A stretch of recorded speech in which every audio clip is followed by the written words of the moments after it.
Hello बच्चों, कैसे हो? ठीक हो सारे? तो welcome to my channel science Guru और मैं हूं आपका अपना शिवम शर्मा। तो बच्चों, आज मैं लेके आया हूं बिल्कुल प्योर एकदम एसिड बेसिस सॉल्ट का वन शॉट, जिसके अंदर हम बात करने वाले हैं बिल्कुल बेसिक से और इंपॉर्टेंट टॉपिक्स, मतलब डिटेल में पढ़ेंगे।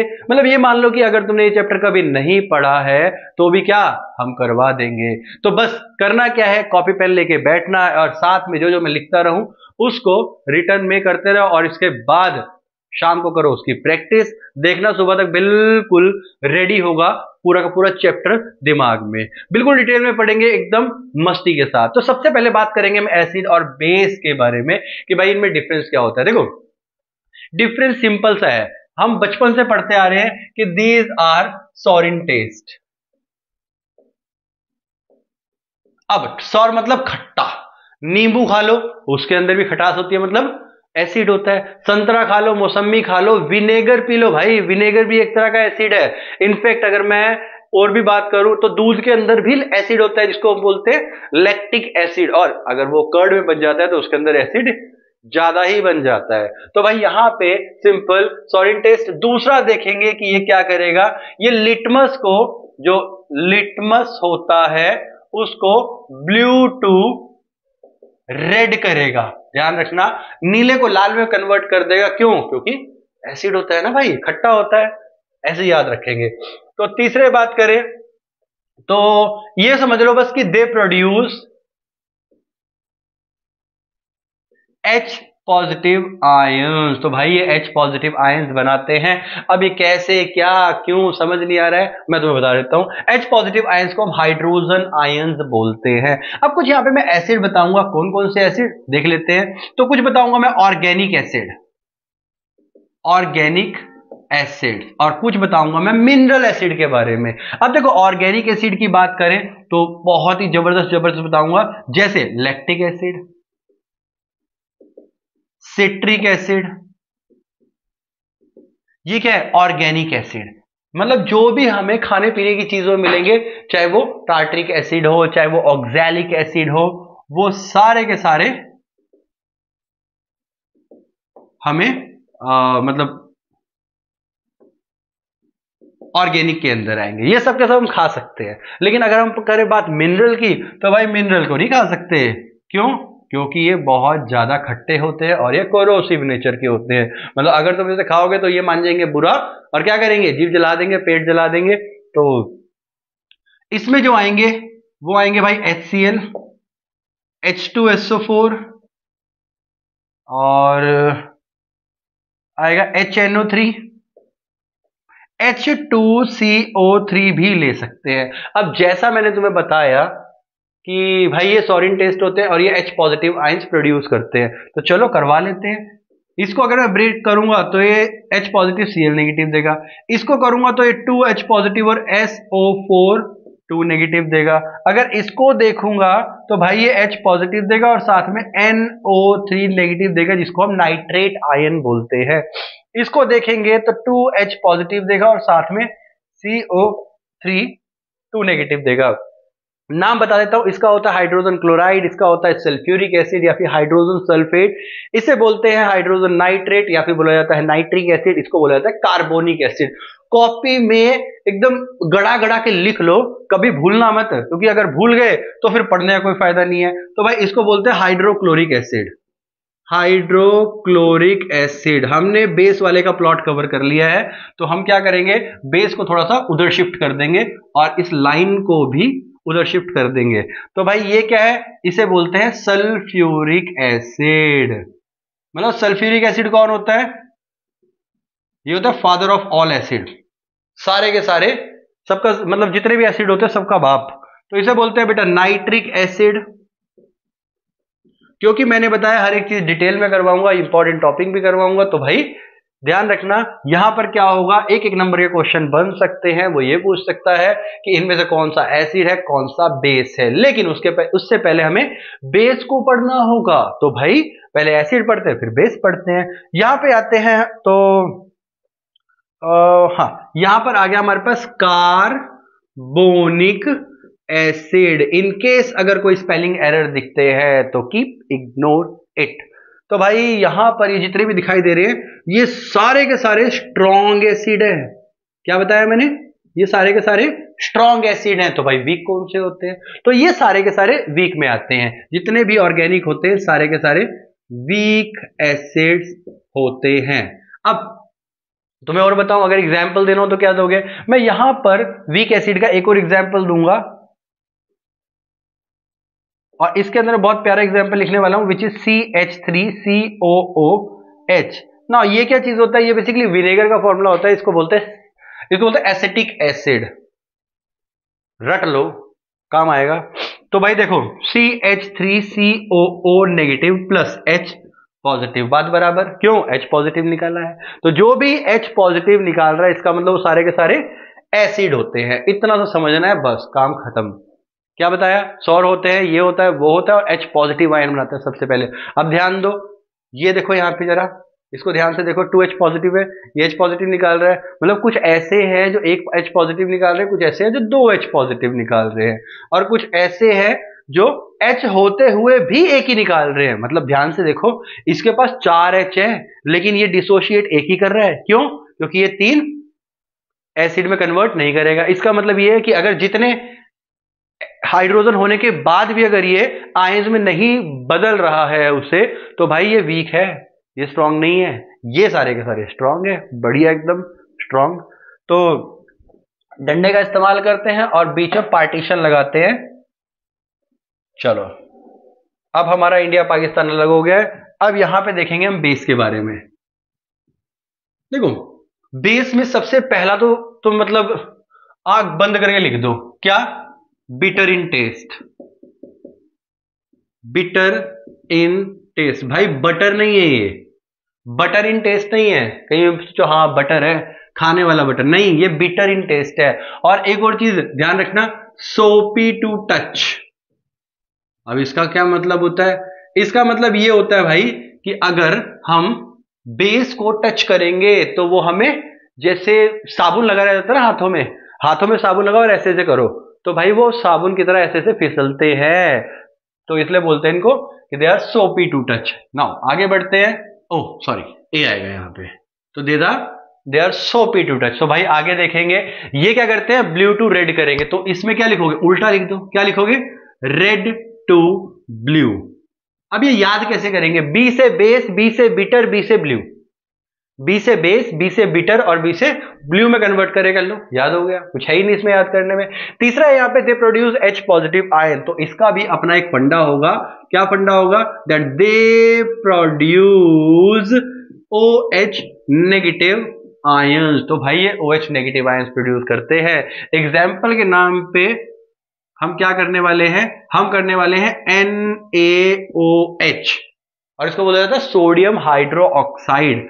दूसरा देखेंगे CaOH होल ट्वाइस। तीसरा देखेंगे MgOH होल ट्वाइस। अगला देखेंगे KOH। तो भाई ऐसे बहुत सारे हैं। मेटल को हाइड्रो ऑक्साइड से लगाओ और भाई बेस पाओ। तो इसको निकालते हैं तो Na positive plus OH negative आएगा, और अगर इसको तोड़ते हैं तो Ca2 positive plus OH negative आएगा। इसको ब्रेक करेंगे तो यहाँ पे Mg2 positive plus OH negative आएगा, और इसे तोड़ते हैं तो भाई K positive plus OH negative आएगा। ये सारे के सारे हमें OX दे रहे हैं। जैसे यहां पर इसे हम हाइड्रोजन आयन बोलते थे, वैसे ही इसे हम हाइड्रो ऑक्साइड आयन बोलेंगे। हाइड्रो ऑक्साइड आयन बोलेंगे। तो याद रखना बेटा कि यहां पे हाइड्रोक्साइल आयन बन रहा है, हाइड्रोक्साइड आयन बन रहा है। चलो देखो, तुम्हें बहुत प्यारी बात बताता हूं। जैसे मैंने यहां पे बताया था ना भाई ये स्ट्रांग है, तो वैसे ही बच्चों यहां पे भी ये भी क्या हो गए? स्ट्रांग। ठीक है, मतलब स्ट्रांग वाला, हाँ ये वही स्ट्रांग है। अगर वीक की बात करें, वीक के नाम पे मैं एक बहुत ही बढ़िया एग्जांपल बताऊंगा जो कि 1 नंबर में बहुत बार पूछा जा चुका है और पूछा जाता रहेगा। तो 1 नंबर में MCQ में कैसा आएगा? तो क्यों गिर गया? यहाँ खड़ा रहे।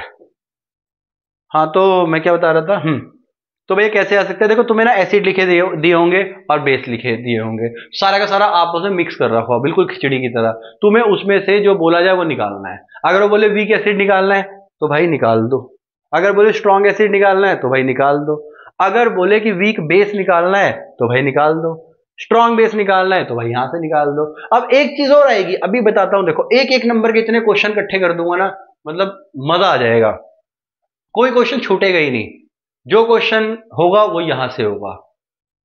तो बस कॉपी पेन लेके साथ में लिखते रहना है, ठीक है, हवाबाजी नहीं करनी ज्यादा, हवाबाजी करोगे ना तो फिर दिक्कत हो जाएगी, फंस जाओगे। इसको ही ब्रेक करते हैं बेटा, तो NH4 positive plus OH negative. Video बनने का समय मैं सब तुम्हें बता दूं, रात का 1 बज रहा है और ये वीडियो तैयार हो रही है, और ये वीडियो लगभग बनेगी तो मुझे लगता है 1.5 घंटे की बननी चाहिए, ठीक है, और मजा आने वाला है बहुत, तुम्हें भी और मुझे भी। तो हम कहाँ थे, हाँ ये रहे। तो भाई ये वीक एसिड है, वीक बेस है, तो वीक बेस में ध्यान रखना, इसे बोलते हैं अमोनियम आयन, इसे बोलते हैं हाइड्रोक्साइड आयन। अब एक चीज मैंने तुम्हें प्रॉमिस की थी भाई, 1 नंबर का क्वेश्चन और बताऊंगा, तो यहाँ पे 1 नंबर का क्वेश्चन और लिख लो, एल्कली।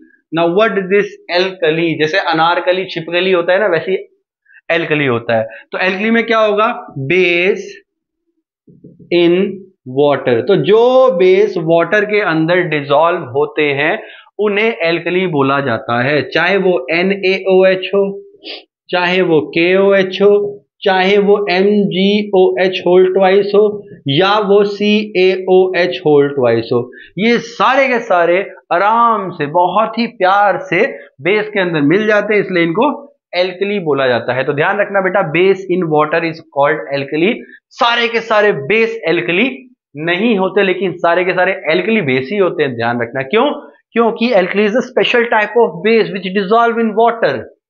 तो बस इतना सा काम करना है तुमने, और इसके साथ ही तुम जीत चुके हो, 1 नंबर कहीं ना कहीं से मिल जाएगा। इसके अलावा ये क्या है, एसिड और बेस का बिल्कुल बेस है, एसिड और बेस का बिल्कुल बेस है, हाँ वही।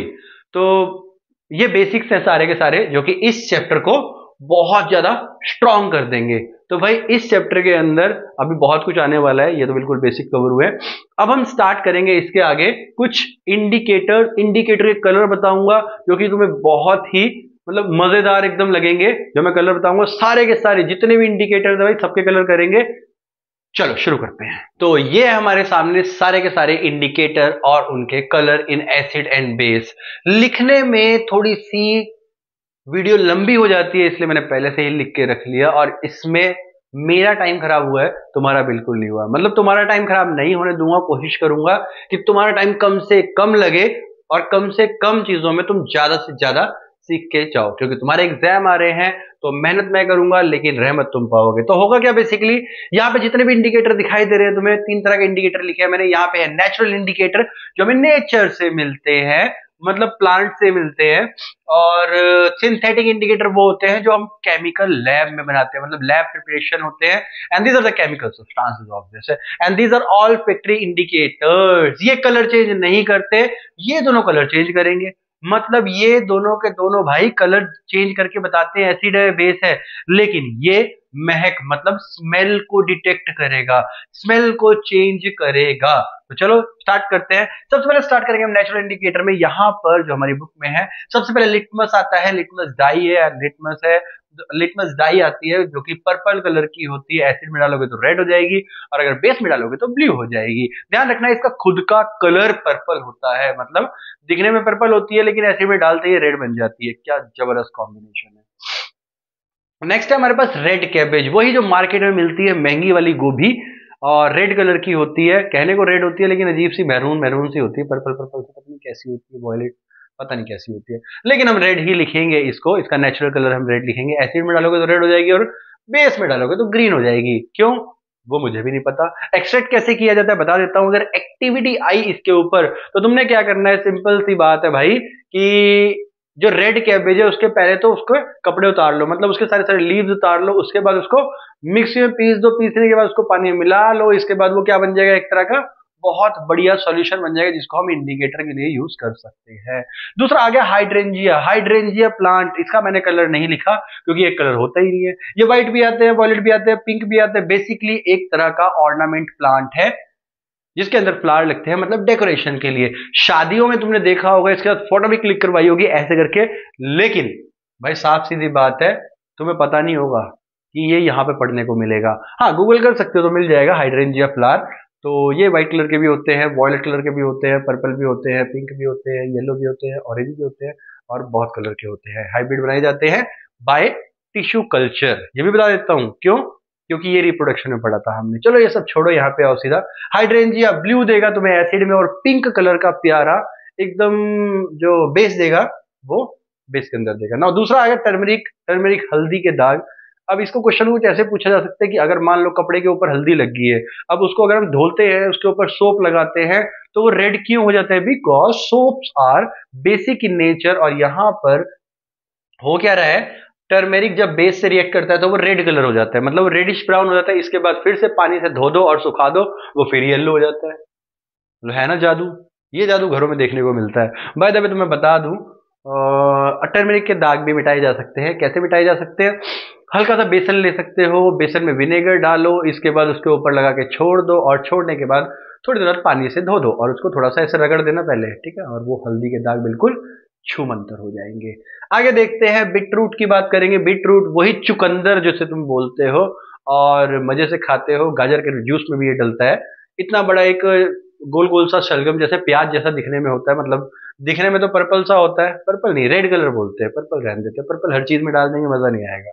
हाँ, तो ये बीटरूट कलर रेड कलर का होता है, एसिड में डालोगे रेड बन जाएगा और बेस में डालोगे तो ये ब्लू बन जाएगा। बेसिकली तुम्हें ये भी बता दूं कि ये ब्लूइश रेड बनेगा और ये ब्लूइश ग्रीन बन जाएगा, मैं तो बता दूं। लेकिन ये लड़कियों वाले कलर जो होते हैं ना, बिल्कुल मतलब जैसे मान लो क्रिम्सन रेड और ये सब, और मतलब डार्क, मतलब बहुत बेबी पिंक, ये सब कलर नहीं, हम याद करेंगे रेड और ब्लू, बस इससे ज्यादा मतलब नहीं है हमें।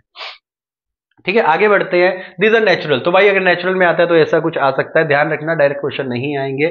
मैंने बताया कैसे आएंगे, हर टर्मेरिक तुम्हारे कपड़ों पे लग गई है, या फिर राहुल है बीटरूट लेने गया, अब उसने चेक करना है एसिड और बेस के लिए, तो कैसे करेगा? तो कलर क्या होगा? रेड कैबेज, रेड कैबेज और किस काम आती है? और भी बहुत कुछ आ सकता है इसमें से। और एक और चीज, लिटमस कहां से मिलता है? तो ध्यान रखना बेटा, ये एक प्लांट से मिलता है और प्लांट में लीचन से मिलता है। And this is a plant which belongs to thallophyta group. तुमने शायद अभी नहीं पढ़ा होगा क्योंकि तुमने 9th क्लास में डाइवर्सिटी नहीं पढ़ा। डाइवर्सिटी नहीं पढ़ा तो तुम्हें ये नहीं पता थैलोफाइटा पेटेरिडोफाइटा है क्या चीज है ये, तो इसलिए कोई जरूरत नहीं है इसको पढ़ने की। आगे आ जाओ बेटा, सिंथेटिक इंडिकेटर। सिंथेटिक वही वाले जो बेटा लैब में बनते हैं, ये घरों में हम नहीं बना सकते, मार्केट से लाना ही पड़ता है। फिनोल्फिथिलीन कलरलेस होता है जो कि एक पिंक कलर का मतलब सॉल्यूशन देगा अगर हम बेस में डालेंगे तो। वैसे भी कलरलेस होता है और एसिड में कलरलेस रहेगा, मतलब मैं बोल दूंगा इसमें नो चेंज, बिल्कुल पानी जैसा कलर होता है। और यही कलर है जिससे हम बेवकूफ बनते हैं।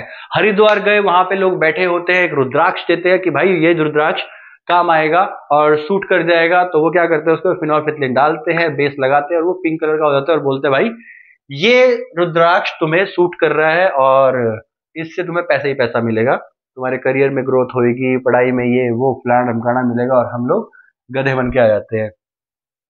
तो भाई इसके अंदर ऐसे ही रहेगा। मिथाइल ऑरेंज देखो, चाहे हो मिथाइल ऑरेंज, चाहे हो मिथाइल रेड, चाहे हो मिथाइल येलो, ध्यान रखना ये तीनों के तीनों एसिड के अंदर रेड रहेंगे, बेस के अंदर येलो रहेंगे। कंफ्यूज नहीं होना है, टीचर बहुत कंफ्यूज करते हैं। मिथाइल ऑरेंज पढ़ा के मिथाइल रेड दे देते हैं, ये कोई बात हुई बताओ? ऐसा थोड़ी होता है, पढ़ा तुम कुछ और रहे हो, दे कुछ और रहे हो। लेकिन मैं बताऊंगा, मैं तुम्हें फेल नहीं होने दूंगा अगर तुम मेरी वीडियोस देखते हो तो। भाई चाहे यहाँ ऑरेंज हो, चाहे रेड हो, चाहे येलो हो, तीनों के तीनों मतलब रेड येलो मिथाइल के साथ हो, मिथाइल ऑरेंज हो, मिथाइल रेड हो, मिथाइल हो येलो, तुमने क्या करना है, एसिड में डालो रेड और बेस में डालो तो येलो, बस इतना सा काम करना है। इससे ज्यादा काम करने की जरूरत ही नहीं है। क्यों? क्योंकि बाकी काम तो मैं कर रहा हूं। आगे देखो, फिर आगे हमारे पास ओडोर चेंज। अब ओडोर चेंज में क्या होते हैं? स्मेल।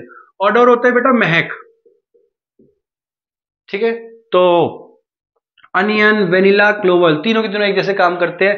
तीनों को अगर तुम एसिड में डाल दोगे तो वो उनकी स्मेल को रिटेन करके रखेंगे, उनकी स्मेल को कोई भी फर्क नहीं पड़ेगा। लेकिन अगर हम बेस में डाल दे तो उनकी स्मेल चली जाएगी। घर पे ट्राई करना, एक काम करना, रात को प्याज जो है वो साबुन के पानी में डाल के रख देना, सुबह देखना वो लगेगा ही नहीं प्याज है, वो ऐसा लगेगा यार क्या है, मतलब इसमें तो महक ही नहीं है, ऐसा लगेगा जैसे रबड़ का बना रखा है। क्यों? क्योंकि उसके अंदर महक ही नहीं है।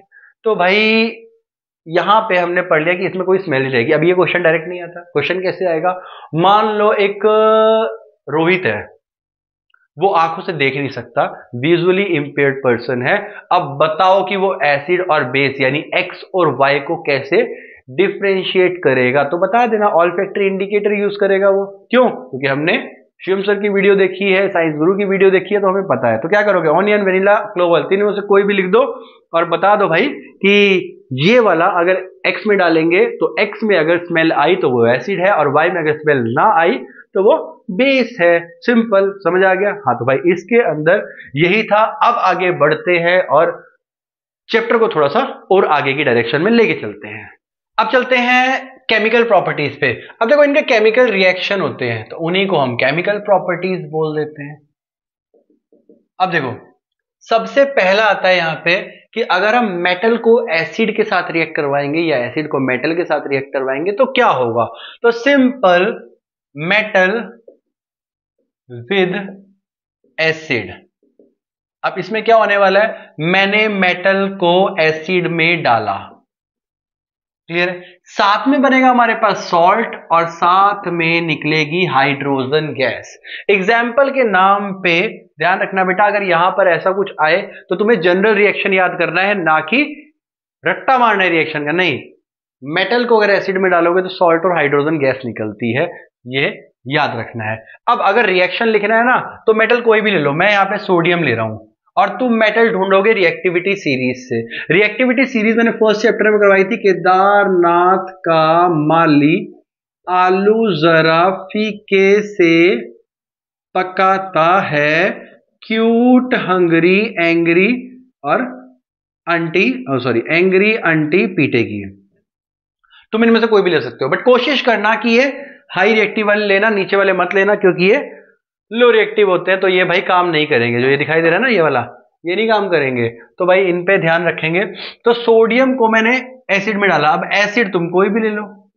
अब एसिड मैंने बताया था ना, याद है? H2SO4, HNO3, H2CO3, ये सारे के सारे एसिड होते हैं। जैसे ही डालेंगे ध्यान रखना, ये रिएक्ट करेगा इसके साथ तो बनाएगा NaCl और साथ में H2 बाहर। बैलेंसिंग करनी है, बैलेंसिंग कर सकते हो, ध्यान रखना बैलेंसिंग नहीं छोड़ोगे। इसको 2 लगाओगे, इसको 2 लगाएगा और इसको 2 लगाओगे, बस होगी बैलेंसिंग। ठीक है, बैलेंसिंग इक्वेशन, मतलब इक्वेशन को बैलेंस जरूर करके लिखना। ठीक है, नहीं लिखोगे देखो ऐसा नहीं है कि नंबर कट जाएंगे, बट स्टिल लिखना जरूर भाई। अगला देखो, मैं लेता हूं जिंक। जब जिंक में मैं HCl डालूंगा तो अगेन क्या बनेगा, ZnCl 2 प्लस H2। अब यहाँ पे 1 था, यहाँ पे 2 था, क्यों? Due to their valencies. Na की पॉजिटिव होती है, Zn की 2 पॉजिटिव होती है, इसलिए यहाँ पे ZnCl2 बना। अब ध्यान रखना, अगर मैं इसका टेस्ट करना चाहूं, टेस्ट फॉर H2 गैस, तो ये क्या होगा?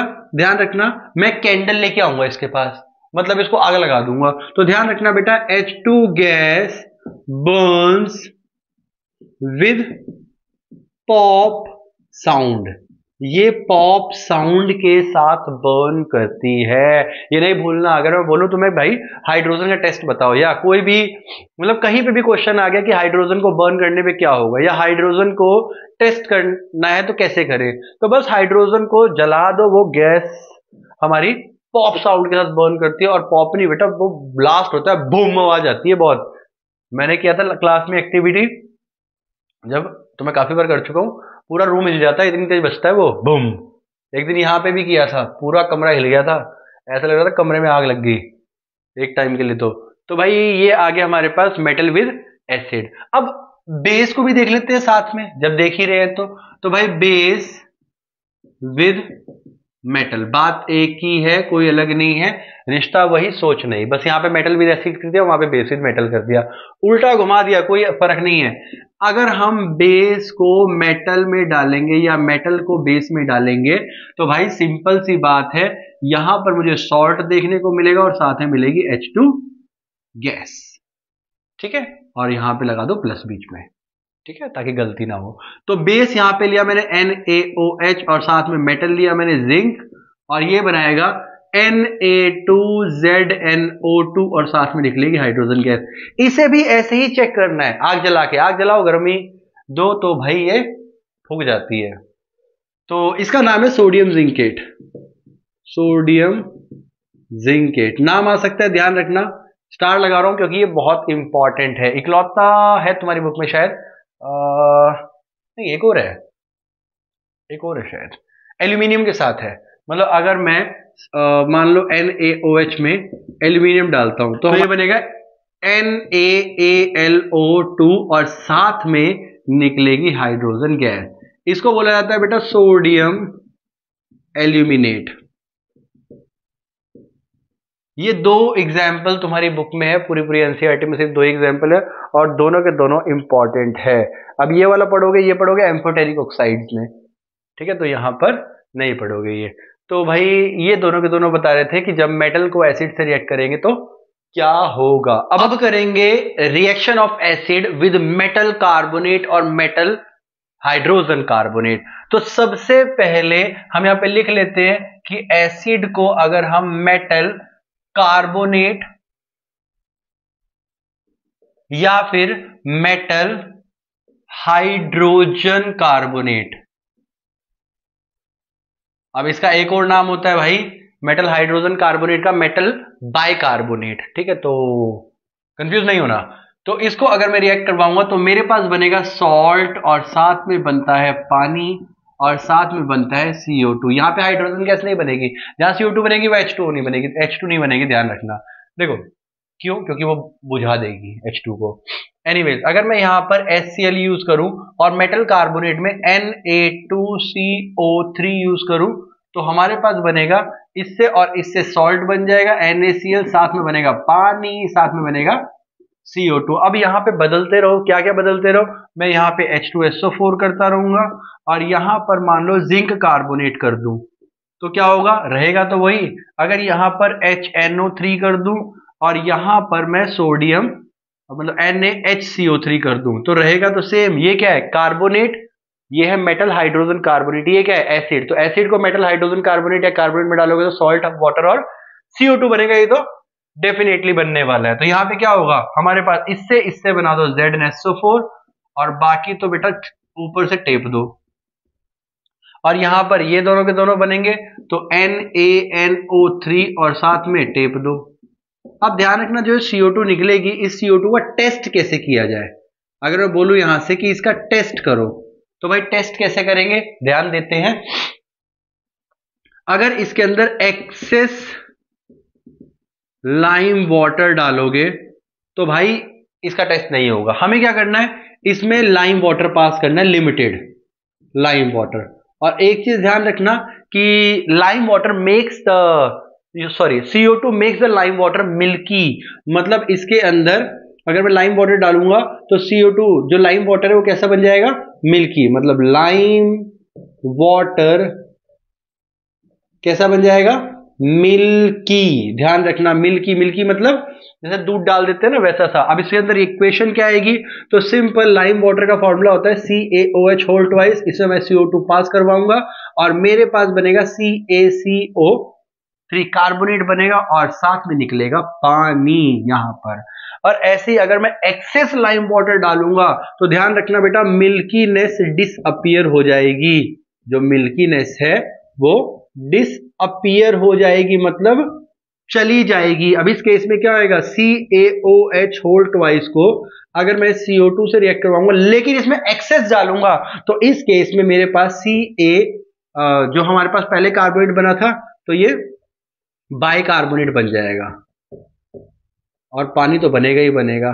तो भाई इस केस में बाइकार्बोनेट बन जाता है जिसकी वजह से मिल्कीनेस डिसअपियर हो जाती है और इस केस में कार्बोनेट बनता है जिसकी वजह से हमारी जो मिल्कीनेस अपीयर हो जाती है। तो भाई इस केस में ये रहा। अगर मैं तुमसे बोलूं कि बेस मेटल कार्बोनेट के साथ कैसे करते हैं तो तुम बोलोगे नहीं बिल्कुल भी नहीं करती, बोल भी मत देना। तो no reaction with metal carbonate और मेटल बाइकार्बोनेट विद बेस। अब देखो हम एसिड को किसी से रिएक्ट करवा रहे हैं, बेस को किसी से रिएक्ट करवा रहे हैं। अगर हम एसिड और बेस को दोनों को रिएक्ट करवा दें तो क्या होगा, तो बनेगा हमारे पास तीसरी चीज विच इज सॉल्ट। तो चलो शुरू करते हैं। अगर मैं एसिड को बेस से रिएक्ट करवा दूं तो मेरे पास भाई सॉल्ट बनेगा और साथ में बनेगा पानी। अब एसिड को ही लो बेस को ही लो, तुम्हारी मर्जी है। मैंने तुम्हें पूरी पूरी लिस्ट दे रखी है, उसमें बहुत सारे एसिड है, कोई भी एसिड ले लो। तो मैं लेने वाला हूं HCl और बेस लेने वाला हूं NaOH। तो सॉल्ट बनेगा इससे, इसे तोड़ के NaCl और साथ में बनेगा H2O। ध्यान रखना बेटा यहाँ पे कि ये H और OH ये पानी बनाएंगे, बाकी दोनों को मिक्स कर दो। अगर मैं यहाँ पर H2SO4 और साथ में ZnOH होल ट्वाइस लिख दूं, इतना कुछ कर दिया मैंने, तो क्या करोगे, इसको इसको मिक्स करो, ZnSO4 और साथ में निकाल दो पानी। अगर यहां पर मैं कोई भी HCl साथ में ले लूं, CaOH होल ट्वाइस, तो भाई तुमने क्या करना है, इसको इससे मिलाओ, CaCl2 से मिलाओ और साथ में इसको इससे मिला दो, मतलब पानी से। अब एक चीज ध्यान रखना बेटा, इस तरह के रिएक्शन को, जितने भी रिएक्शन दिखाई दे रहे हैं, ये क्या बोलते हैं, न्यूट्रलाइजेशन रिएक्शन। इन रिएक्शन को बोला जाता है न्यूट्रलाइजेशन रिएक्शन। तो मैंने क्या बताया, बेसिकली मैंने बताया है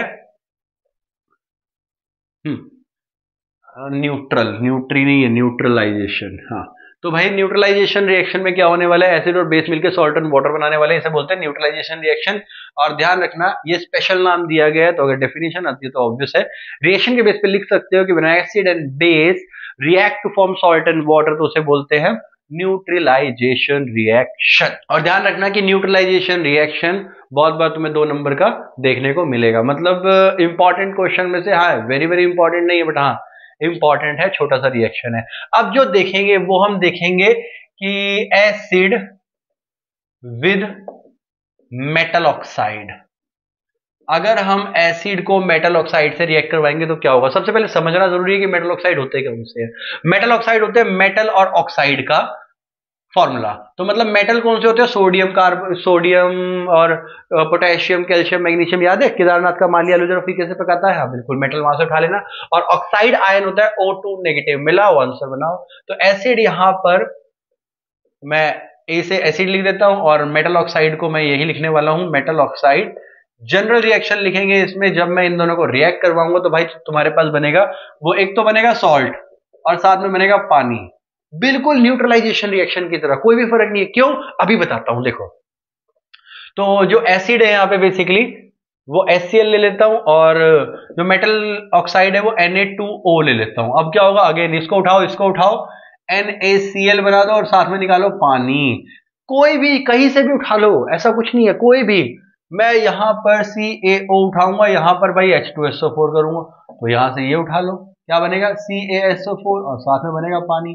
पानी और सॉल्ट ही बनेगा। जनरल रिएक्शन याद करो, बाकी सारा मिलाना झुलाना सीखो, कुछ भी अलग नहीं है, ठीक है। कॉपी पेन लेके बैठे हो ना, वो बैठना जरूरी है, ठीक है। मैं भी प्रे करूंगा कि तुम्हारे अच्छे नंबर आए, ठीक है। अगर तुम कॉपी पेन लेके बैठे हो तो प्रे ज्यादा अच्छे से लगेगी। हाँ तो भाई अब एक चीज ध्यान रखना है यहाँ पे कि ये जो रिएक्टेंट, ये जो प्रोडक्ट बनते हैं ना, ये तब बनते हैं जब एसिड और बेस को हम रिएक्ट करवाते हैं। तो एसिड तो हमारे पास ये रहा, और ये क्या है, this is equivalent to basic, मतलब इक्विवेलेंट टू बेस। यानी हम एक चीज बोल सकते हैं that metal oxides are basic oxides.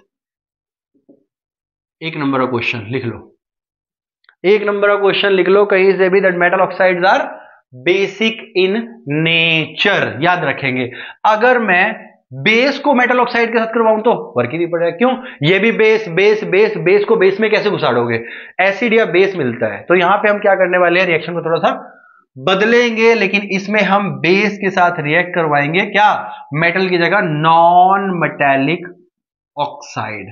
Now what is this non metallic oxide, भाई कार्बन डाइऑक्साइड ले लो, नाइट्रोजन डाइऑक्साइड ले लो, सल्फर डाइऑक्साइड ले लो, सल्फर ट्राइऑक्साइड ले लो, बहुत सारे हैं, ठीक है। तो जितने भी नॉन मेटल के साथ ऑक्साइड बनते हैं उसको बोलते हैं नॉन मेटल ऑक्साइड। अब चाहे वो फास्फोरस के साथ बने, चाहे वो क्लोरीन के साथ, किसी के भी साथ बने भाई, तो उसे हम यही कहेंगे। तो जब इनको हम रिएक्ट करवाएंगे तो ध्यान रखना, दोनों को रिएक्ट करवाने के बाद हमें मिलेगा सॉल्ट प्लस पानी। मतलब यार सॉल्ट और पानी ने दिमाग खराब कर रखा है, ये सॉल्ट और पानी नहीं खत्म हो रहा है, सही बता रहा हूं। ये देखो NaOH, नॉन मेटलिक ऑक्साइड में लो CO2। अब बुक में एक भी रिएक्शन नहीं है, इन लोगों ने तुम्हें पढ़ाना नहीं है इस रिएक्शन को, लेकिन फिर भी बाद में दे जरूर देते हैं। तो भाई बुक में एक भी रिएक्शन नहीं है, हम बनाएंगे, लेकिन टिपिकल रिएक्शन होते हैं। क्या करेंगे, यहां से Na उठाओ, यहां से CO2 बनाओ, तो यहां से बनेगा बेटा सोडियम कार्बोनेट। ये कैसे बना, अरे यार यही तो ट्रिक है, कैसे बनेगा ध्यान देना। अगर रिएक्टेंट में CO2 है तो कार्बोनेट रिएक्ट बना दो, अगर NO2 है तो भाई नाइट्रेट बना दो, अगर SO2 है तो भाई SO4 होल 2 नेगेटिव बना दो, अगर SO3 है तो भाई SO3 नेगेटिव बना दो। बस ऐसे ही करना है, कुछ नहीं करना, यही बनाना है सिर्फ। मैंने क्या कर दिया, हाँ ठीक है। SO3 2 नेगेटिव, मैं अभी कहूँ नंगा नंगा से क्यों लग रहा है, यहाँ पे SO3 2 नेगेटिव मतलब ये सल्फाइट है। तो बस ध्यान रखना ये वाला, इस वाले केस में तो क्या किया मैंने, यहाँ पे एक और ले लेते हैं, हम लेते हैं CaOH whole twice, calcium hydroxide बोला जाता है इन जनाब को। तो CO2 से रिएक्ट करवाऊंगा तो क्या करूंगा, यहां से उठाओ यहां से उठाओ, CaCO3 प्लस पानी। एक और चीज सोचने वाली बात है कि सारा जब एसिड और बेस को हम मिलाते हैं तो सॉल्ट एंड वाटर बनता है। यहां पे इन दोनों को मिला के सॉल्ट एंड वाटर क्यों बन रहा है, मैं बताता हूं, क्योंकि these are acidic in nature. तो बोलते हैं ना भाई जो कि कोल्ड ड्रिंक पीने से हमारे पेट की गैस बाहर निकलती है, तो भाई नहीं निकलेगी। क्यों, क्योंकि कोल्ड ड्रिंक्स में CO2 होती है और हमारे पेट में होता है भाई ये वाला एसिड। तो जब एसिड और एसिड को मिलाओगे क्या न्यूट्रलाइजेशन होगी, नहीं होगी। तो कोई समझाओ बड़े लोगों को, लिम्का पीने से गैस नहीं निकलती बाहर। तो these are acidic in nature, ध्यान रखेंगे, भूलेंगे नहीं that metal oxides are basic in nature and non metallic oxides are acidic in nature. कैसे याद रखोगे, CO2 कोल्ड ड्रिंक में होती है और कोल्ड ड्रिंक एसिडिक होती है, ध्यान रहेगा, याद रहेगा। ओके आगे बढ़ते हैं। अब अगर मैं तुमसे बोलूं कि एसिड को वाटर में डालोगे तो क्या होगा, या फिर बेस को वाटर में डालोगे तो क्या होगा। अगेन देखो, एसिड में जो आयंस होते हैं वो होते हैं H पॉजिटिव Cl नेगेटिव, ये होता है HCl में, H2SO4 में वैसे होते हैं। नो, अब अगर मैं HCl को पानी में डालता हूं तो क्या होगा, ध्यान दो, एक तो यहां से H2O प्लस यहां पे क्या होगा H positive plus Cl negative, अरे रेस हो जा, Cl नेगेटिव। अब ध्यान देना, इन दोनों को जब मैं बनाऊंगा बनाऊंगा मतलब मिलने के लिए बनाऊंगा तो क्या बनेगा, H3O पॉजिटिव और साथ में बना Cl नेगेटिव। इसका मतलब भाई ये वाला और ये वाला जब आपस में मिलते हैं तो H3O पॉजिटिव बनता है, which is called hydronium ion. अब एक चीज समझने वाली बात यहां पे ये है कि भाई हाइड्रोनियम आयन एक्चुअल में एसिड में प्रेजेंट होता है, ध्यान रखना। H पॉजिटिव तो हम पढ़ते हैं कि एसिड में होता है, लेकिन बिना पानी के तो एसिड होता ही नहीं है। तो एसिड के अंदर हमेशा इस फॉर्म में एसिडिक आयन होता है, ध्यान रखना, हाइड्रोनियम आयन बोलते हैं इन साहब को। तो बस ये याद रखना। अगर मैं बेस को डाल दूं तो क्या होगा, चलो यहीं पे कर देते हैं फिर। अगर मैं बेस इन वाटर डाल दूं, मुझे पता है मैं ई लगाना भूल गया हूं, तो भाई क्या होगा, मैंने क्या किया, NaOH में पानी डाल दूंगा। अब नहीं होगा ऐसा जैसा तुम सोच रहे हो, ठीक है, अब रिपल्शन हो जाएगी। क्यों, क्योंकि OO है, OO क्या करेगा, रिपल्शन करेगा, और ये इससे रिएक्ट मिलेगा नहीं जैसे यहां पे मिल रहा है। ये कैसे मिलेगा, समझने वाली बात है। ये क्या करेगा, Na पॉजिटिव और OH नेगेटिव बनाएगा, मतलब भाई ये डिसोशिएट करेगा।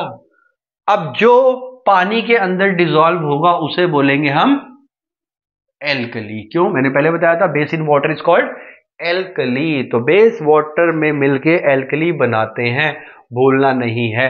अब चाहे वो CaOH होल ट्वाइस ही क्यों ना हो, तो क्या बनेगा हमारे पास, Ca2 positive plus OH negative, याद रहेगा। बस यहां पे 2 लग जाएगा, ध्यान रखना।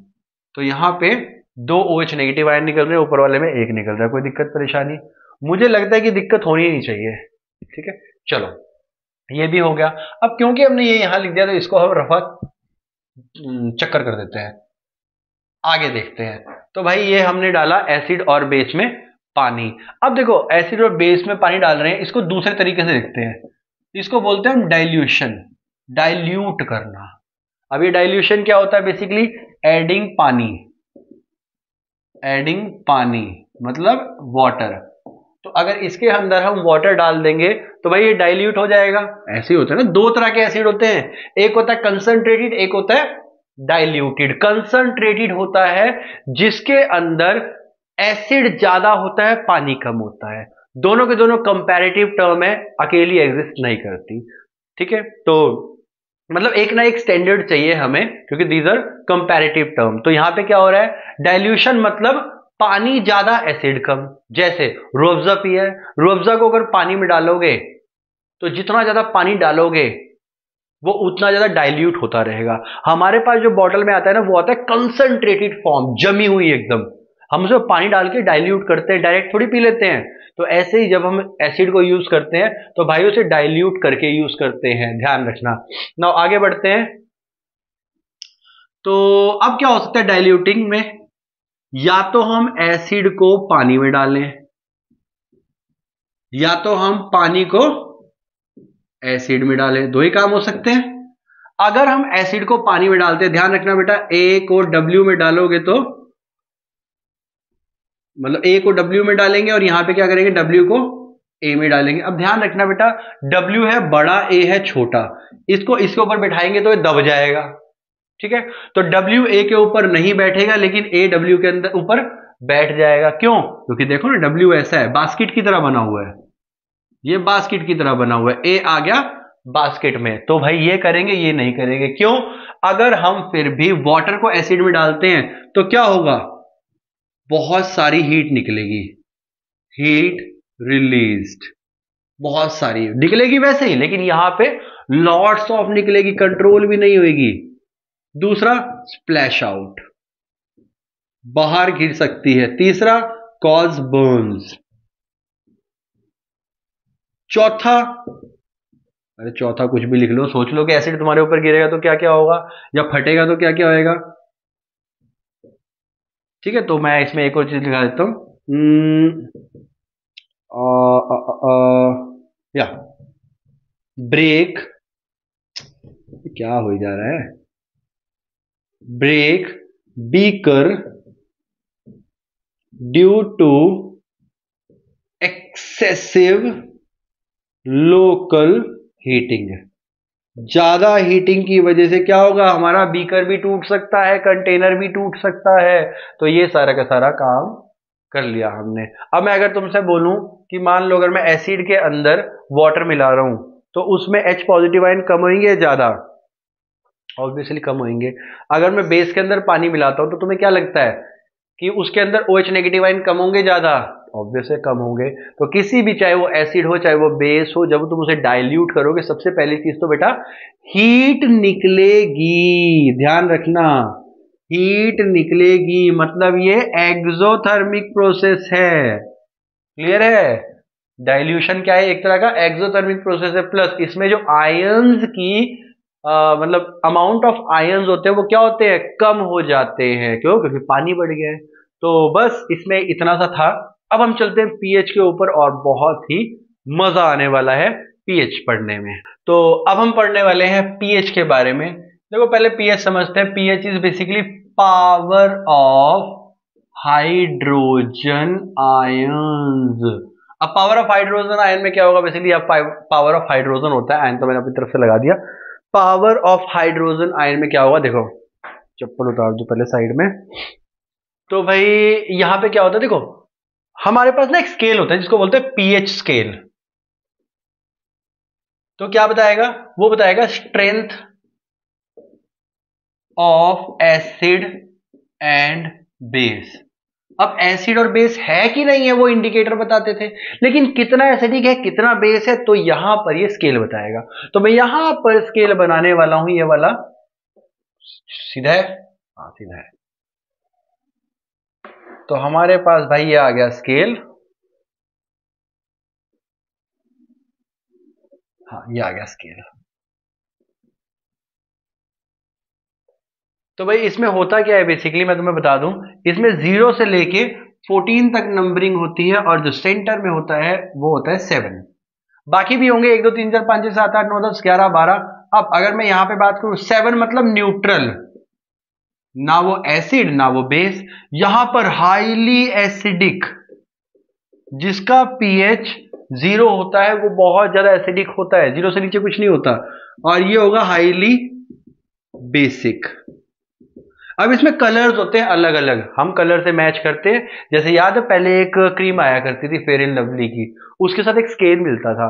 तो पहले स्केल को ऐसे करके मैच करो, 3 नंबर या 2 नंबर, इसके बाद फिर 2 वीक तक उसको क्रीम को मुंह पे लगाओ, और क्रीम को मुंह पे लगाने के बाद वो कलर इनहांस कर देती थी। तो जो स्केल मिलता था ना उसे बोलते थे फेयरनेस स्केल, और इसे बोलते हैं पीएच स्केल। तो भाई इसे भी हमने मैच करना है, सॉल्यूशन को डालना है पीएच पीएच बेसिकली पेपर पे, और वो हमें कलर देगा, और कलर देख के हम पीएच स्केल से बता देंगे। बहुत बढ़िया, आगे बढ़ते हैं। अब जो मतलब जिसमें ये यूज करते हैं उसे बोलते हैं यूनिवर्सल पीएच पेपर या यूनिवर्सल लिटमस पेपर बेसिकली। तो यूनिवर्सल जो लिटमस पेपर होता है उस पर हम कोई भी सॉल्यूशन डालेंगे, वो कलर बताएगा। कलर को यहाँ पे रखा और दैट्स इट, आगे बढ़े। तो जैसे जैसे मैं इधर जाऊंगा मेरा एसिडिक नेचर बढ़ता जाएगा,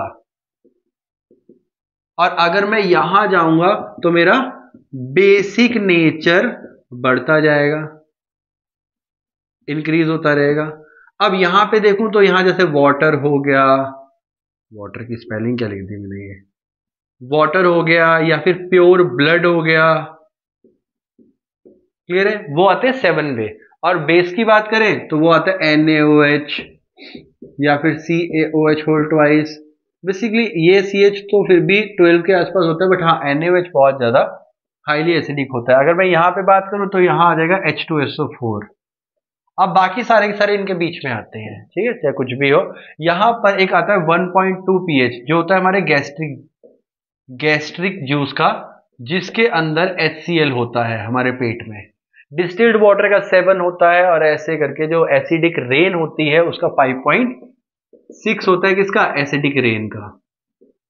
क्यों? क्योंकि उस रेन में पॉल्यूशन होता है। तो ऐसे काम करता है। मतलब अगर मैं यहां पे देखूं तो H नेगेटिव ज्यादा है, और यहां पे देखूं तो H पॉजिटिव ज्यादा है।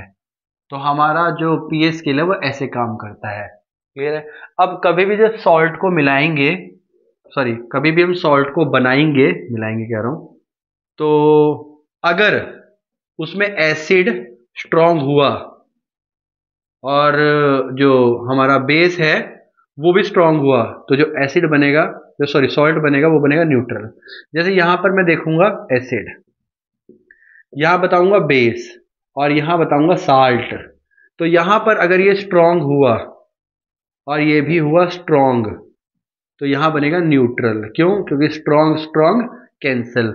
अगर ये हुआ वीक और ये हुआ स्ट्रांग, तो हमारे पास बनेगा बेसिक सॉल्ट।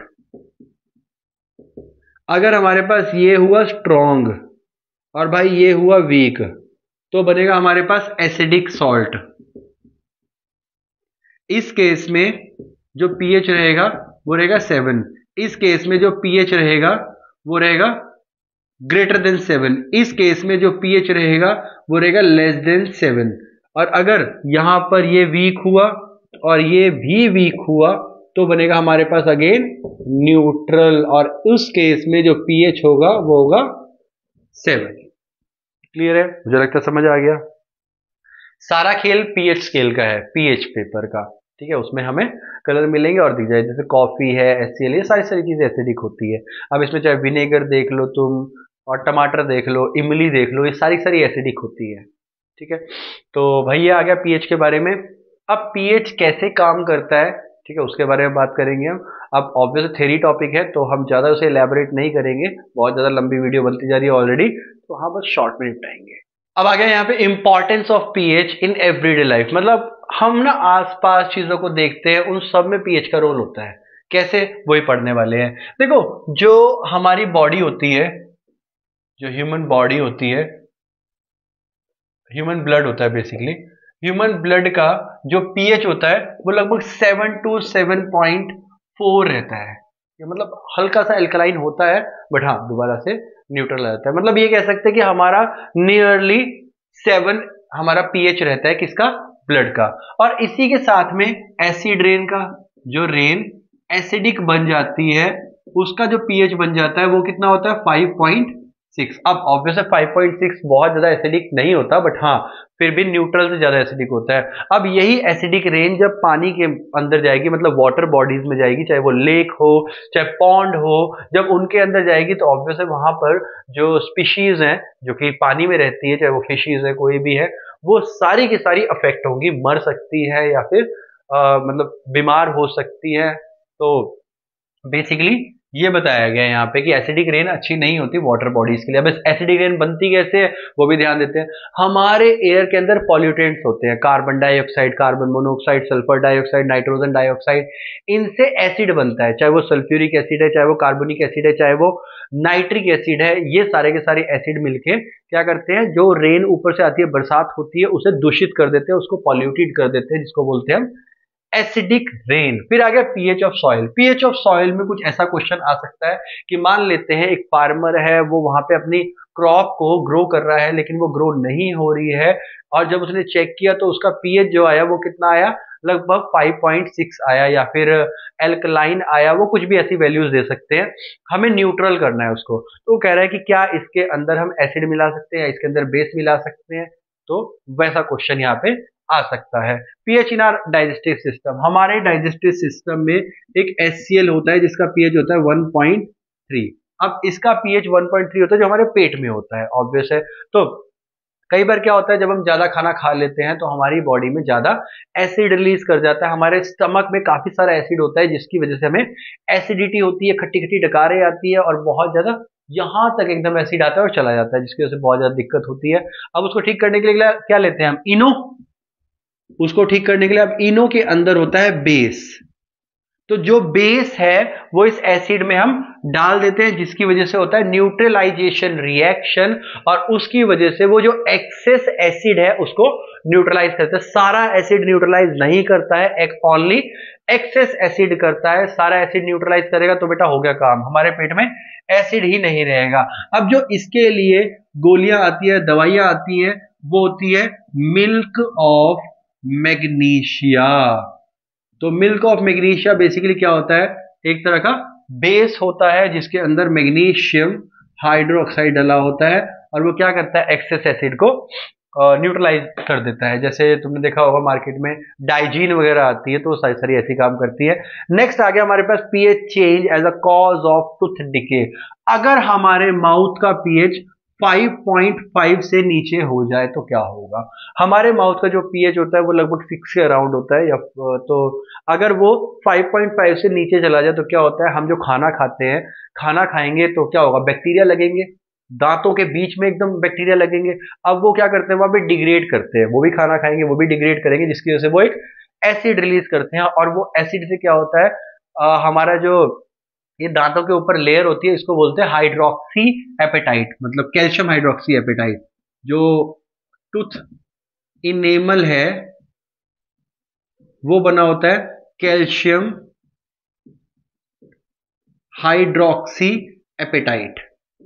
तो इससे क्या होगा, बेसिकली हमारी जो लेयर है वो डिग्रेड होगी, और उससे क्या होगा, हमारे दांत खराब हो जाएंगे, डिके हो जाएगा। तो सिंपल सा बताओगे कि अगर हमारा दांतों का पीएच 5.5 से नीचे जाएगा तो उससे टूथ डिके हो जाएगा। क्यों, क्योंकि खाना खाते हैं, बैक्टीरिया दांतों में लगे रह जाते हैं, और उसकी वजह से वो डिग्रेड करते हैं, मतलब ऑब्वियसली डिग्रेड करेंगे तो उससे क्या होगा, एसिड रिलीज करेंगे, जिसके उसका हमारा माउथ का पीएच 5.5 से कम हो जाएगा, और हमारे जो टूथ है वो डिके होने स्टार्ट हो जाएंगे। इतना सा काम होता है इसके अंदर। अब इसके लिए हम टूथपेस्ट यूज करते हैं दिन में 2 बार। तो टूथपेस्ट करने से क्या होता है, टूथपेस्ट एक तो उन बैक्टीरिया को क्लीन करता है, दूसरी चीज क्या करता है, जो माउथ का हमारा पीएच है उसको न्यूट्रलाइज करता है। मतलब पीएच न्यूट्रलाइज कैसे करता है, क्योंकि जो टूथपेस्ट होता है वो बेसिक इन नेचर होता है, ठीक है। सबसे पहली चीज क्लीन करता है, दूसरा पीएच कंट्रोल करता है, मतलब टूथ डिके नहीं होने देता। दूसरा देखते हैं, नेक्स्ट है हमारे पास self defence by animal and plant through chemical warfare. अब चाहे हो हनी बी, चाहे हो अंट, अभी क्या करते हैं, ये हमारे डंक मार देते हैं। डंक मारने के बाद क्या होगा, वो जो स्टिंग होता है स्टन कर देते हैं, और उसके बाद क्या होगा, वहां पे इन्फ्लेमेशन हो जाती है, रेड रेड हो जाता है, स्वेलिंग हो जाती है, दर्द होता है। तो वो बेसिकली जो रिलीज करते हैं वो करते हैं मिथेनोइक एसिड। अब ये मिथेनोइक एसिड हमारी स्किन में चला जाता है, जिसकी वजह से इरिटेशन होती है, रेडिश कलर आ जाता है वहां पे, और ऐसी चीजें होने लग जाती है। अब क्या करते हैं, हम इसके ऊपर बेकिंग सोडा लगा सकते हैं। जो रेमेडी है वो है बेकिंग सोडा। अब चाहे बेकिंग सोडा लगा लो बेटा, या कोई और बेस लगा लो, जो उस टाइम मिले वो लगा लो। ध्यान रखना मेटल नहीं रगड़ना है, मेटल रगड़ोगे ना तो बेटा वहां पे खुर्च जाएगा। तुम लोग क्या करते हो, मेटल लेते हो और ऐसे रगड़ना स्टार्ट कर देते हो, ठीक है, उससे क्या होता है, हने जो बी ने काटा है वो तो ठीक हो जाता है, लेकिन हमने जो मेटल रगड़ा होता है ना उसका निशान पड़ जाता है। तो वैसे नहीं करना है, कोशिश करो कि आसपास कोई बेस मिल जाए, साबुन मिल जाए, साबुन से धो लो, या फिर बेकिंग सोडा मिल जाए, कुछ भी चीज मिल जाए आसपास वो लगा लो। ठीक है, दुकान है तो वहां से इनो ले लो, इनो लगा लो। ठीक है, तो ऐसा कर सकते हैं। और ये तो बताया मैंने एनिमल्स का, अब मैं प्लांट का ही बता देता हूँ। जो प्लांट होते हैं बेसिकली, जैसे नेटल प्लांट है एक। नेटल प्लांट क्या होता है, जंगल में मिलता है, छोटे छोटे कांटे होते हैं इसके, मतलब कांटे नहीं होते कह सकते, जो इसके लीव्स होते हैं वो बहुत नुकीले होते हैं। अब वो क्या करते हैं, जब हमारे रगड़ जाए तो हमारी हमारी स्किन में मिथेनोइक एसिड डाल देते हैं, सेम ये वाला एसिड। अब इसको ठीक करने के लिए हमारे नेचर में ही रेमेडी है, इसको हम ठीक करते हैं डॉग प्लांट से। डॉग नहीं है, कुत्ता नहीं है, डॉग प्लांट। ठीक है, अब ये डॉग प्लांट जहां पे नेटल लगा होगा वहां आसपास गारंटीड डॉग प्लांट मिल जाएगा। तो बस क्या करना है, डॉग प्लांट ऐसे करके पत्ते निकालो और ऐसे रगड़ दो उसके ऊपर, और ये आयुर्वेदा की तरह एकदम ठीक हो जाएगा। तो ऐसे काम करता है पीएच हमारी एवरीडे लाइफ में। अब हम जानेंगे सॉल्ट्स के बारे में, and this is the most important part of the chapter जो हम पढ़ने वाले हैं, और इसके बाद करेंगे फिर वीडियो का एंड। तो सबसे इंपॉर्टेंट यही पार्ट है इस चैप्टर का। तो हम स्टार्ट करने वाले हैं, यहाँ पे ध्यान देंगे सॉल्ट्स। तो तुम्हें 3-4 स्टेप याद करने हैं सिर्फ हर एक सॉल्ट के। क्या, सबसे पहले देखोगे कि भाई केमिकल नेम क्या है सॉल्ट का, फिर देखोगे उसका कॉमन नेम क्या है, फिर देखोगे कि वो कैसे प्रिपेयर होता है, मतलब प्रिपरेशन, और फिर देखोगे उसके यूजेस, और इसके साथ में केमिकल नेम के साथ एंड फॉर्मूला। बस ये 4 चीजें अगर तुम हर एक सॉल्ट की कर लोगे ना, तो भाई विजय तुम्हारी ही है, मतलब तुम ही जीतोगे, हर एक क्वेश्चन को तुम ही अटेम्प्ट करोगे। तो हम स्टार्ट करेंगे सबसे पहला, जो है कॉस्टिक सोडा। कॉस्टिक सोडा का जो फॉर्मूला होता है वो होता है NaOH, और इसका जो नेम होता है वो होता है सोडियम हाइड्रोक्साइड, जो तुम सबके सब जानते हो। अब होता क्या है बेसिकली, इसको बनाया कैसे जाता है। अब बनाने के लिए मैं क्या करता हूं, यहाँ पे प्रिपरेशन के नाम पे, तो मैंने यहाँ पे सॉल्ट लिया और सॉल्ट के अंदर डाला पानी। अब जैसे पानी डालूंगा इस पे इलेक्ट्रोलिसिस करूंगा, और यहां पर मुझे NaOH मिल गया, साथ में मिली H2 और साथ में मिली Cl2। ये तो इक्वेशन मैंने लिख दी, लेकिन ये रिएक्शन काम कैसे करता है, तो मैं क्या करने वाला हूं, सबसे पहले इसको कनेक्ट करने वाला हूं पॉजिटिव से, इसको कनेक्ट करने वाला हूं नेगेटिव से, और यहां पे लगा दूंगा की ऑन ऑफ करने के लिए, नेगेटिव पॉजिटिव। जो पॉजिटिव से कनेक्ट करते हैं वो होती है एनोड, और जो नेगेटिव से कनेक्ट करते हैं वो होती है कैथोड। ठीक है, याद रहोगे। अब मैंने क्या किया, कंटेनर बना रखा है, यहां से डालने के लिए, यहां से निकालने के लिए, और ये ऊपर गैसेस के लिए बना रखा है। तो हुआ क्या, ध्यान देंगे यहां पे, मैंने यहां से ब्राइन डाला। अब ब्राइन क्या होता है, जैसे एल्कली बेस इन वाटर होता है, वैसे ब्राइन सॉल्ट इन वाटर होता है, सॉल्ट इन वाटर। तो जब हम सॉल्ट को वाटर में डालते हैं तो वो ब्राइन कहलाता है।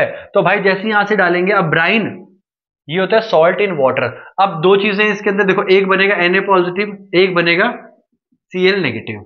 अब एक बनेगा, जब हम पानी को देखेंगे, पानी में से एक बनेगा H पॉजिटिव, एक बनेगा OH नेगेटिव, यही होगा। मैंने क्या किया, चारों को ब्रेक कर दिया, इसको Na पॉजिटिव Cl नेगेटिव, इसको H पॉजिटिव और OH नेगेटिव।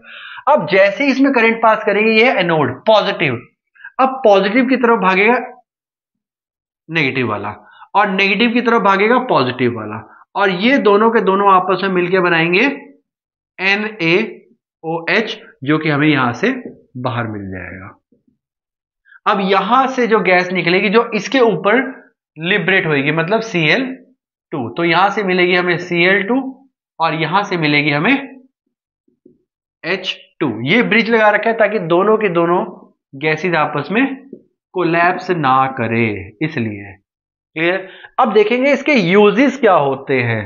तो यूजेस ऑफ NaOH समझते हैं। तो मैंने सारी चीजें इसमें लिख दी है ताकि वीडियो ज्यादा लंबी ना हो। तो होता क्या, मैंने बताया तुम्हें, जैसे यहां पे एनोड की तरफ Cl नेगेटिव बैठेगा, भागेगा, जो कि Cl2 बनाएगा, और नेगेटिव की तरफ भागेगा पॉजिटिव, जो कि H2 बनाएगा। H2 के यूज होते हैं फ्यूल, जैसे फ्यूल वगैरह में यूज होता है ये, ठीक है, जो स्पेसक्राफ्ट होते हैं उनके अंदर फ्यूल डलता है। और एक होता है मरगराइन, मरगराइन भी तो मरगरीन होता है बेसिकली, या मरगराइन इसको प्रोनाउंस कर लो। तो ये होता है बेसिकली ऑयल को वेजिटेबल मतलब घी टाइप में कन्वर्ट करने के लिए, ठीक है। अगर तुम सर्च करोगे तो पता लग जाएगा तुम्हें, घी की तरह होता है जो कि हाइड्रोजनेशन करके बनाया जाता है, मतलब हाइड्रोजन की एडिशन करी जाती है, तो ये हाइड्रोजन वहां यूज होती है। और अगर क्लोरीन की बात करें तो ऑब्वियसली वाटर को साफ करने के लिए यूज होता है, स्विमिंग पूल वगैरह में हम वाटर ट्रीटमेंट में, या फिर जो घरों में हमारे पानी आता है उसके अंदर भी क्लोरीन मिला होता है, पीवीसी इंडस्ट्रीज में भी यूज होता है ये बनाने के लिए। अब जो मेन पार्ट है उसको देखेंगे, NaOH मतलब जो कॉस्टिक सोडा है उसके यूजेस क्या होते हैं। तो भाई डीग्रीसिंग ऑफ मेटल्स, डीग्रीस करना उसको।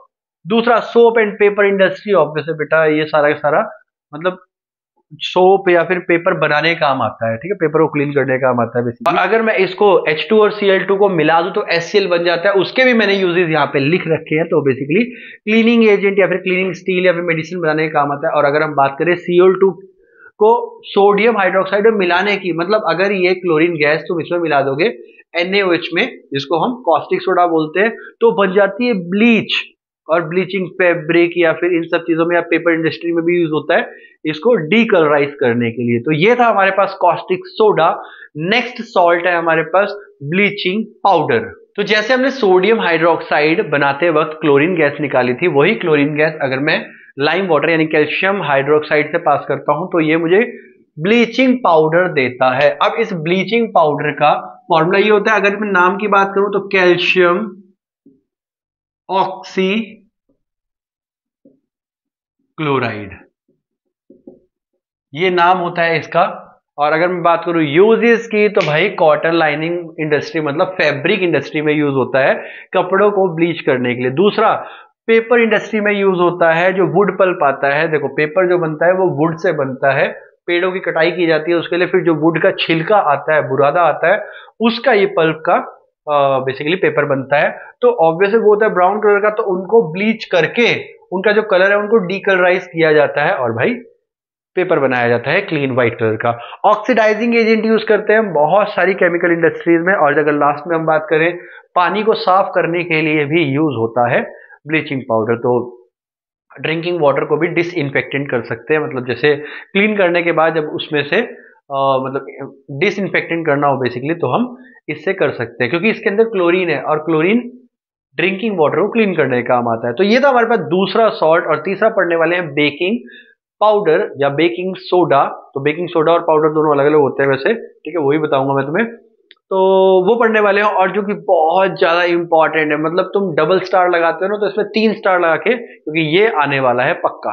नेक्स्ट हम बात करते हैं बेकिंग सोडा का, ठीक है, और ये पूरा पूरा मैं खुद लिख के करवाऊंगा क्योंकि ये इंपॉर्टेंट है। तो बेकिंग सोडा का जो केमिकल फॉर्मूला होता है वो होता है NaHCO3। अगर मैं नाम की बात करूं तो सोडियम हाइड्रोजन कार्बोनेट, या तुम लोग इसे सोडियम बाइकार्बोनेट भी बोला करते हो। तो बात करते हैं इसकी प्रिपरेशन की। देखो प्रिपरेशन कैसे होती है, ध्यान देते हैं।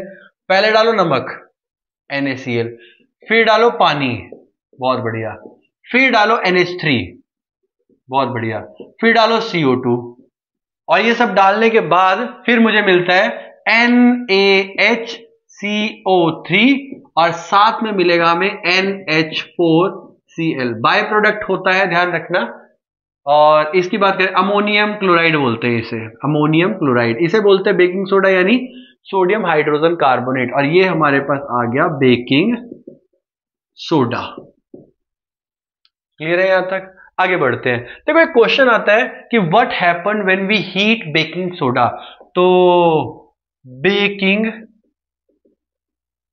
सोडा को अगर हम हीट करेंगे तो क्या होगा वो देखेंगे। तो मैंने एरो लगा के यहाँ पे ट्रेंगल बना दिया, मतलब हीट का सिंबल बना दिया। तो ये बनाएगा बेसिकली Na2CO3, साथ में बनाएगा H2O और साथ में बनाएगा CO2। तो ये बेसिकली हमें ये सब चीजें देगा। तो अब इसके आते हैं यूजेस। यूजेस क्या काम के होते हैं, देखो ये ध्यान रखना कि अगर हम बेकिंग सोडा को हीट करेंगे तो क्या होगा। तो सिंपल इसके अंदर यहाँ पे तुम फॉर्मूला लिख सकते हो इसका। तो हीट करने के बाद हमें ये मिलता है। तो सबसे पहला इसका होता है for making baking powder. Soda से पाउडर बनाने का प्रोसेस क्या है? तो तुम क्या करोगे, बेकिंग सोडा के अंदर, ध्यान रखना क्या करोगे, बेकिंग सोडा के अंदर एडिबल एसिड डालोगे, यानी टार्ट्रिक एसिड डाल दो। चलो टार्ट्रिक एसिड डाल दो, ऑक्सैलिक एसिड डाल दो, जैसा मर्जी, एक माइल्ड एसिड होना चाहिए बस, माइल्ड एसिड खाने वाला, ठीक है। तो ये क्या करेगी, बेसिकली CO2 निकालेगी, एंड दिस CO2 प्रोड्यूस, जो CO2 इसमें निकलेगी, this makes the cake and bhatura fluffy and spongy. ठीक है, पूरा फील आना चाहिए एकदम। CO2 निकलेगी, उसके अंदर ट्रैप हो जाएगी और इसकी वजह से वो भटूरा या केक कैसा बन जाएगा, फ्लफी बन जाएगा। तो आगे देखो दूसरा, it is a active ingredient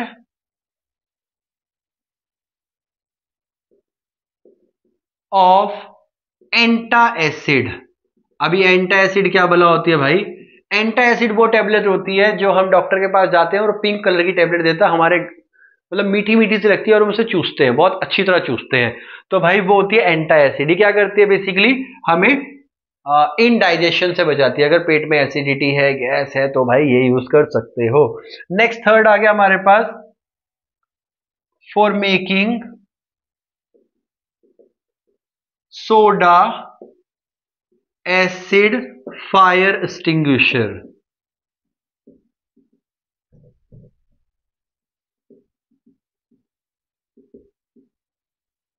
तो देखो साफ पता लग रहा है, soda acid, soda acid, soda acid.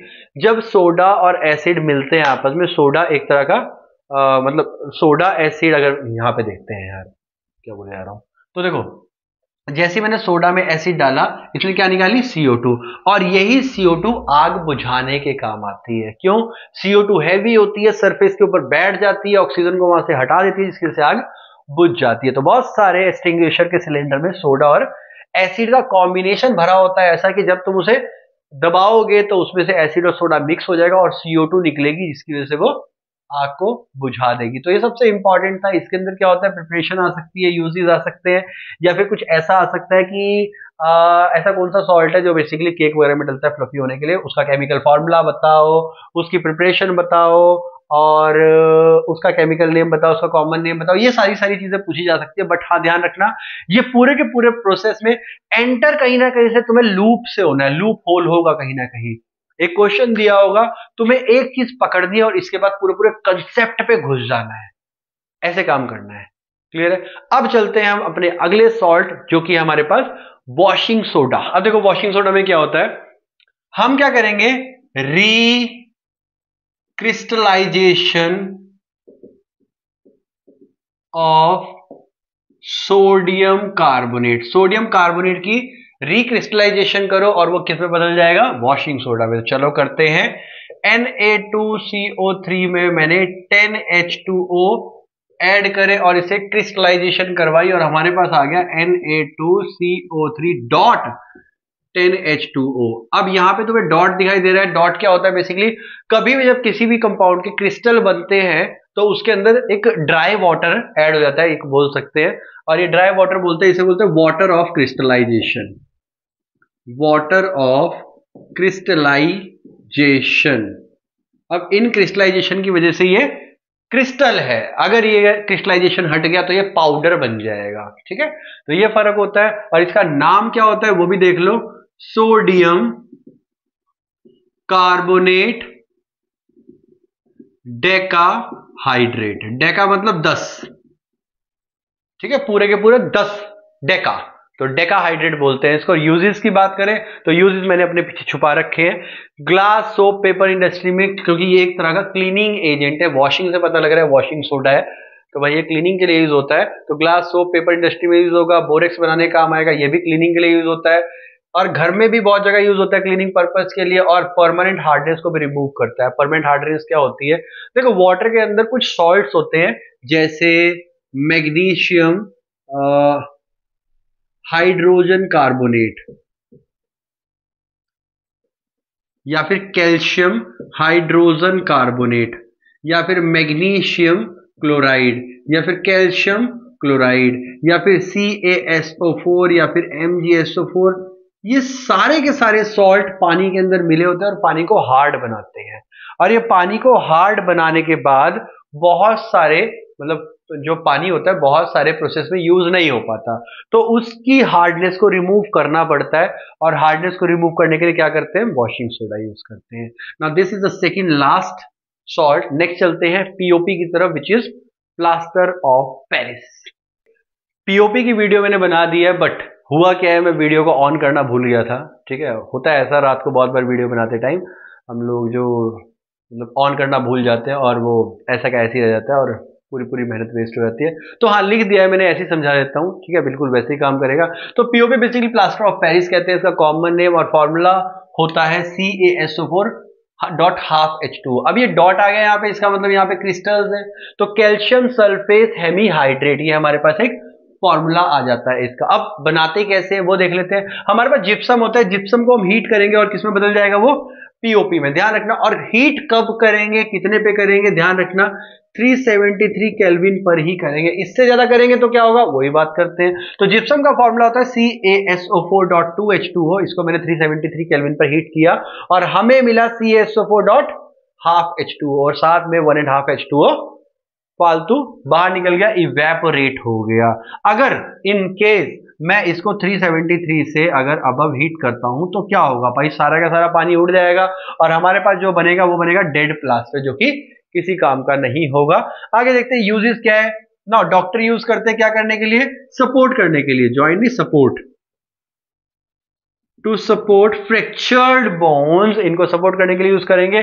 Toys बनाने के लिए यूज करते हैं, स्टैचू बनाए जाते हैं। इसके मार्केट में बहुत सारी जो स्टैचूज आती है, मतलब आइडल आती है उनकी, जो भगवान के हमारे उनकी मूर्तियां आती है, वो भी इसी की बनी होती है। या फिर सरफेस स्मूथ के लिए होता है, तो मैंने देखा होगा डेकोरेशन भी होती है इससे। तो इस सारा का सारा काम यहाँ पे पीओपी से ही होता है। तो ध्यान रखेंगे। एक क्वेश्चन और आता है कि भाई जिप्सम कैसे बनता है, तो क्या करोगे, पीओपी के अंदर पानी डाल दोगे, क्या बन जाएगा, जिप्सम। उल्टा कर दोगे, 373 काट दोगे बस, इसके अंदर पानी डाला, ये बन गया हमारे पास। तो ये सारा का सारा जो हमने पढ़ा ये पीओपी का था। इसके अंदर आता है स्पेशल प्रिकॉशन दोनों के अंदर। तो भाई पीओपी से अगर हमने जिप्सम बनाना है तो 1.5H2O से पानी ज्यादा ऐड नहीं करना है, तभी तो ये दोनों मिलकर 2 बनाएगा। और अगर हमने जिप्सम से पीओपी बनाना है तो 373 से ज्यादा हीट नहीं करना है। ठीक है, ध्यान रखना, स्पेशल प्रिकॉशन पूछे जाते हैं बहुत बार। नाउ अगर बात करें हम वाटर ऑफ क्रिस्टलाइजेशन की, तो वाटर ऑफ क्रिस्टलाइजेशन क्या होता है, basically this the amount of water या fixed amount of water present in the one formula unit of mass या one formula unit of compound. अब जो कुछ कंपाउंड पूछे जाते हैं वो बता देता हूं तुम्हें। एक तो यही वाला है तुम्हारे पास CaSO4.2H2O विच इज जिप्सम। एक है हमारे पास कॉपर सल्फेट .5H2O। इसका जो स्पेशल नाम है वो है इसका ब्लू विट्रॉयल ना। ये ब्लू विट्रॉयल एक नंबर में कहीं भी आ सकता है। तो नेक्स्ट है हमारे पास FeSO4.7H2O। इसे बोलते हैं हम ग्रीन विट्रॉयल, क्योंकि ये ग्रीन कलर का होता है और वो ब्लू कलर का होता है। तो ये दोनों के दोनों एक नंबर में कहीं पूछे जा सकते हैं। और इसके साथ ही हमारा चैप्टर गया ओवर। तो भाई इस वीडियो का एंड यहीं पे करने वाला हूं मैं। वीडियो अच्छी लगी हो तो लाइक जरूर कर देना और चैनल को कर देना सब्सक्राइब, और बाकी वीडियोस भी आती रहेंगी। तो भाई घंटे को दबा लेना, जो सब्सक्राइब के साइड में वो जो घंटी का बटन होता है उसको दबा लेना, ताकि वीडियोस मिल जाए तुम्हें सबसे पहले। तो एग्जाम तुम्हारे आने वाले हैं, पढ़ना स्टार्ट कर दो, कॉपी पेन लेके बैठा करो। वीडियो जैसे 2x पे मत देखो, ट्राई करो, साथ के साथ रिटन नोट्स बनाओ। और इस वक्त जो टाइम हो रहा है वो हो रहा है 4:03, मतलब 4:03 हो चुके हैं सुबह के, और वीडियो मेरी होगी खत्म। अब मैं भी चला सोने और तुम लोग भी आराम से सो सकते हो या फिर जा सकते हो, जाग सकते हो, खेल सकते हो, क्योंकि मुझे पता है मैंने तुम्हें ये चैप्टर पूरा पूरा अच्छी तरह समझा दिया होगा। तो इस वीडियो को अपने फ्रेंड सर्कल में शेयर कर दो, भेज दो सबके पास जिसको जरूरत है इसकी। तो फिर मिलते हैं अगली वीडियो में, तब तक के लिए ध्यान रखिए और पढ़ते रहिए।